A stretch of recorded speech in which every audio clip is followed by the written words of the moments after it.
Welcome in, everybody, to another deep dive. This time, we're going all the way to India for the Arushi Talwar case. Oh, yeah, this one's really something. It really is. We've got court documents, articles, even a whole podcast episode dedicated to this one. Wow. Yeah, so we're really going to try and get to the bottom of this one. See how this seemingly straightforward murder just blew up into years of twists and turns, and honestly, it feels like a lot of unanswered questions. I mean, just the basic facts of the case are enough to grab you. Yeah, definitely. I mean, this case was huge in India, bigger than cricket at one point. Oh. Yeah, and it's just wild how a missing domestic worker turned into this crazy murder mystery. Absolutely. So let's set the stage. 2008, Arushi, 13 years old, found murdered in her home in Noida. Right. Initially, everyone thinks it's the family's live-in help, Hemraj, because he's vanished. Makes sense. But then, bam, his body turns up on the roof terrace of the Talwars apartment building. Yeah, and not even right away. They missed it for a whole day. A whole day. Yeah. Jeez. All right, so let's get this timeline straight. We got to start with May 16th, 2008, the morning Arushi's body was found. Okay. So her mom, Nupur, wakes up, hears the doorbell. She's thinking it's the cleaning lady, Right. but already things are weird. Hemraj is usually the one to answer the door, but he's missing. Oh. Then Nupur realizes she's locked in.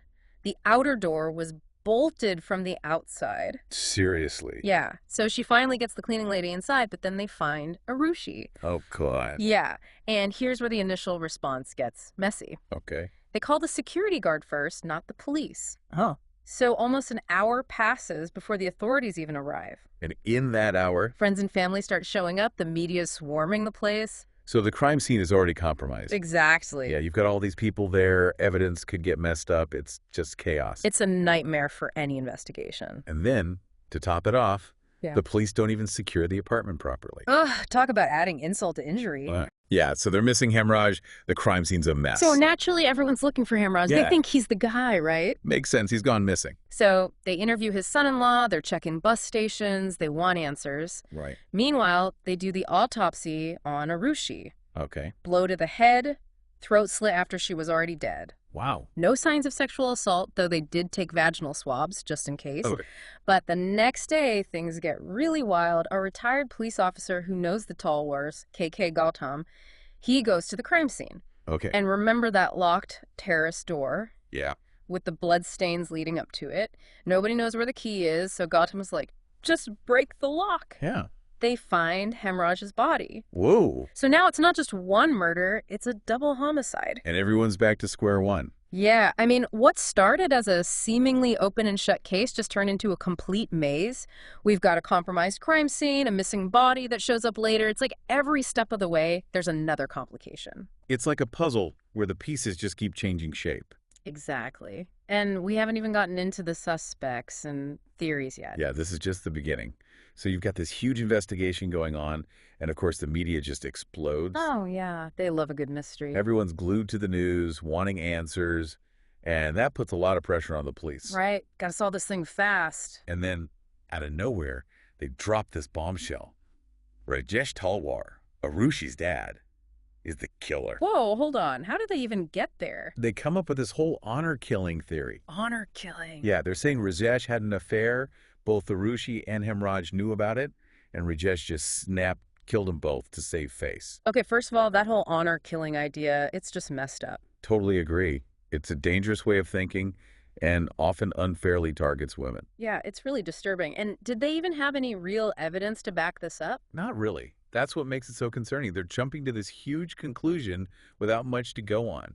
And it sounds like the media just ran with it. Oh, absolutely. They held a whole press conference, laid out this theory for everyone to see. Jeez, talk about trial by media. Yeah, accusing someone publicly without solid evidence, it's just not right. And what about Rajesh? What happened to him? They arrested him just a week after Arushi was found.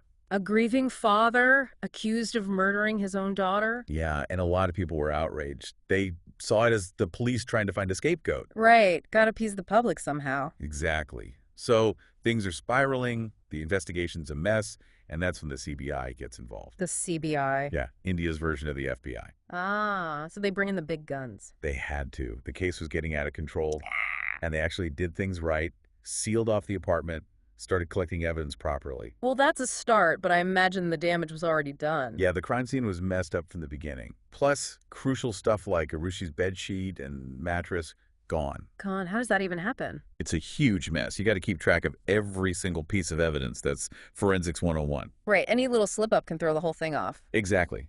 And the CBI did have some DNA from that whiskey bottle. The one with the blood stains? Yeah, both Arushi and Hemraj's blood was on it. Mm-hmm. But that only proves the killer was there, not who they were. It's like a fingerprint, right? Tells you someone was there, but not who did it. Right. So they needed more to go on. They start focusing on 3 new guys. Krishna, Rajesh's dental assistant, Raj Kumar, who worked for the Talwars, and Vijay Mandal, a worker for a neighbor. And what linked these guys to the case? They all knew Hemraj, so the CBI is thinking maybe it's some personal beef or something. Okay, so how do they investigate these guys? They decided to do narco tests on all 3 of them. Narco tests, like truth serum. Yeah, but those are super controversial, and they give them drugs to lower their inhibitions, supposedly make them tell the truth. But isn't that kind of unreliable? I mean, you're basically drugging them. Exactly. People can say anything under the influence. It's not always accurate. So what happened with these tests? Well, all 3 of them confessed to the murders. Blah, all of them. Yep. They described this whole scenario where they broke into the apartment, tried to assault Arushi, and then killed both her and Hemraj. Okay, but if the tests are so unreliable, how much can you really trust those confessions? Exactly. And that's where the CBI's case starts falling apart. The physical evidence doesn't line up. They found a kukri, like a Nepalese knife, in Krishna's room, but no blood on it. Okay, that's a pretty big problem. And then, get this, the vaginal swabs they sent for retesting. Not even Arushi's. They switched the evidence. Seriously, how is that even possible? It's either a huge mistake or something way worse, like someone tampering with the evidence on purpose. Wow, that's a whole new level of messed up. It throws the whole investigation into question. So what happens to the 3 guys? Their case collapses, they're set free, it's back to square one for the CBI. They must have been so frustrated they hit all these dead ends. Yeah, and after all this, they decide to file a closure report. A closure report? What's that? Basically, they're saying, we suspect the Talwars, but we don't have enough to charge them. So they're just giving up? Kinda. It's like admitting defeat while still pointing the finger. And what did the court think about that? They weren't having it. They rejected the closure report and ordered a trial for the Talwars. Wow, so after all this, the Talwars end up on trial for the murders. Yeah, years of investigation, media frenzy, and now they have to face a court. It's got to be incredibly stressful for everyone involved. Absolutely. The Talwars are dealing with unimaginable grief, the possibility of being wrongly convicted. Hemraj's family still wants justice, and the public is just waiting to see what happens. Okay, so the Talwars are free, but man, there are just so many loose ends. It's like they closed the case, but not the story, you know? Exactly. Like, where do we even begin with all these unanswered questions? Well, let's start with that missing cell phone of Arushi's. Oh, yeah, the one that just vanished and then reappeared months later. Yeah, during a completely different investigation. And the SIM card, wiped clean. Like, what was even the point of that? Was someone trying to hide something, or was it just dumb luck that it turned up again? Yeah, it's bizarre. And speaking of phones, what about Hemraj's phone? Never found, right? Right, but someone answered it the morning after the murders. Chilling, right. Who was that? Did they have something to do with it, or did they just find the phone lying around? We'll never know. And then those switched vaginal swabs, how does that even happen? I mean, come on, that's basic evidence handling. It makes you wonder if it was a mistake or if someone was intentionally messing with the investigation. Seriously, it's like something out of a bad crime drama. And don't forget those unidentified fingerprints at the crime scene. Oh yeah, the ones that didn't match anyone they investigated? It just adds to the mystery. Was there someone else there that night? Someone we don't even know about?